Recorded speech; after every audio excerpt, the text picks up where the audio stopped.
The church in Norman England. So the church had both social roles and a connection to government in Norman times. The church was a major landholder.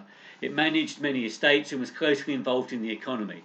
Church tenants owed the church land service, and the church collected taxes to pay to the king. The church also had a military role. Church leaders owed William knight service. They provided land for knights and ensured they were available to serve the king when required.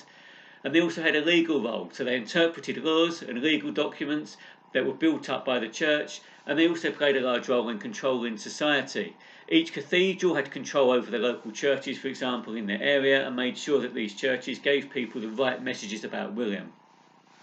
And all in all, they were also connected to Norman government. So church leaders were literate, therefore acted as advisors to the king. They helped develop laws, issued writs, and even acted as the king's representatives. And we see this best in the example of Lanfranc, who actually ruled as regent for one of the times that William was out of England. So Stigand was the last Anglo-Saxon Archbishop of Canterbury, and he came to be replaced by Lanfranc. Both Lanfranc and Stigand had roles on the Witan, the King's Royal Council. They had legal expertise. They acted as the King's representatives, were involved in the defence of the realm, were part of the King's Secretariat. They were tenants-in-chief, both with military and economic roles, and had a key role in shire and hundred courts, and in the administration of the church, the King's household, and in advising the King. But Lanfranc had additional roles. He became head of the Church of England, was involved in church rebuilding, and was appointed by the king himself. He was involved in the reorganisation and control of the church in England, which involved the reinforcement of Norman rule, and also involved religious reform, which separated politics from religion.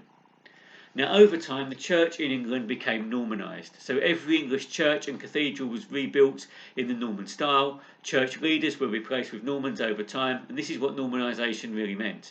It was used to strengthen Norman control over England and William's power, because bishops and archdeacons influenced the messages that people received about the king. The church was a major landholder with loyal Normans as church leaders. The parish priests were under stricter church control than they had been in the past, and bishops did homage to the king and would forfeit their lands if they failed to meet their obligations. So all in all, the church had a massive role in Norman society.